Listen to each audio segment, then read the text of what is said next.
Yes guys, welcome back to another episode of the MONOPOSTO 2023 track guide series, and today we are going to be taking a look at the Suzuka International Circuit in Japan. As you all know, not a circuit that I particularly enjoy driving. I don't really like it. However, in MONOPOSTO, my laps have made me realise that when I come to do career mode races around here, this could potentially have some really good opportunities for overtaking.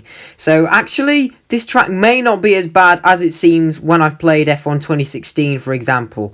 So yeah, in the last episode, as you can see, we were taking a look at Singapore. That's a very technical circuit and was a highly requested video, so be sure to watch that if you haven't seen it already. Be sure to subscribe if you're looking forward to this episode, and let's get straight into today's track guide. Starting off in the pit lane here in Suzuka. So for setup, this is the kind of setup you want, and you might be thinking, even with all those S's, you still want a fairly low downforce setup. I would say have the slider level with the I and N in wings, and then as you come out of the pit lane.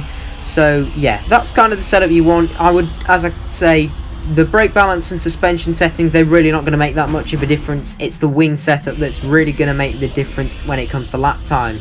So anyway, as you're starting the lap, you just want to attack the final chicane as much as you possibly can. As you come over the Casio triangle up into ERS as early as possible, get straight on the power, and then you'll open up DRS as well. You'll find that you'll already almost be in 8th gear already before you cross the start finish line, and then you want to manually disable ERS on the pit exit. And then as you approach turn 1, you can see it's quite a steep descent, and then we're going to be going round to this right-hander. So braking is at the 50-meter board. You want to make sure your car's on the left-hand side but not touching the gravel. Then you want to sort of drift it over to the right. You can brush off that curb if you need to, and then by this point here, the end of the blue runoff, you want to make sure the car's completely just rolling through the corner. Otherwise it's quite easy to steer off onto the grass on the far side. As you're going through the S's, turn in early for this first S, ride all of that runoff there, and again the same for this one. Use all of this curb. You can pretty much take these ones flat or certainly lift off. This one you do need to dab on the brake.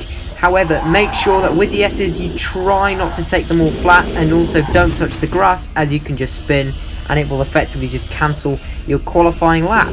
So you can take that S flat, and then you just have a little bit of a brake for this one, as you saw in my hot lap. So just keep it coming round here, and you just want to make sure you turn in early for all of these corners, although try not to be too greedy on the power. As I said, you know, don't try and take them all flat. Just watch very carefully what I do in my hot lap. It's better to watch it rather than me explain it, because there's lots of different inputs with the throttle.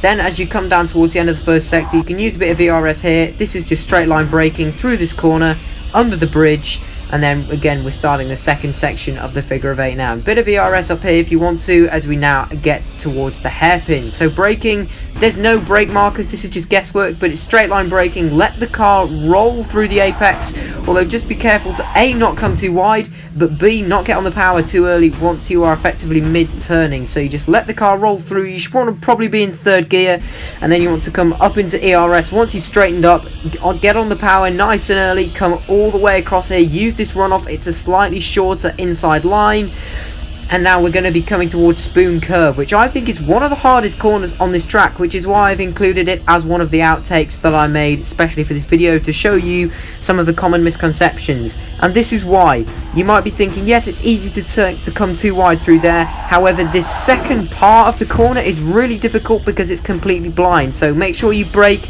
steer a bit too early, then brake, and again steer early. So make sure that you're not shooting off, running too wide. You can brush off the inside and outside curbs here. You can touch either of the curbs.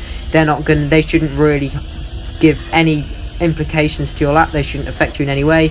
Up into ERS as you're now coming towards 130R, which in MONOPOSTO it is taken flat even with no assists. This is so satisfying. Although if you do feel like you need to lift, especially on worn tyres, you might need to lift because the car might feel like it's going to snap in a race. That's what I found. I did a practice race around here. Final chicane, 130R.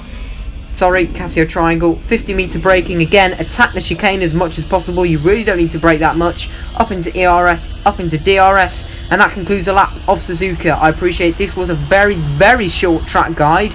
Just a quick blast around this figure of 8 circuit. But as I said, a lot better than it is in real life. I much prefer this version of Suzuka to the one that they race on in real life. I think it will provide some great races when we come here in career mode. Any questions, do leave them in the comments down below. I know I've gone through this quickly. Thanks for watching, please subscribe, and I'll see you next time.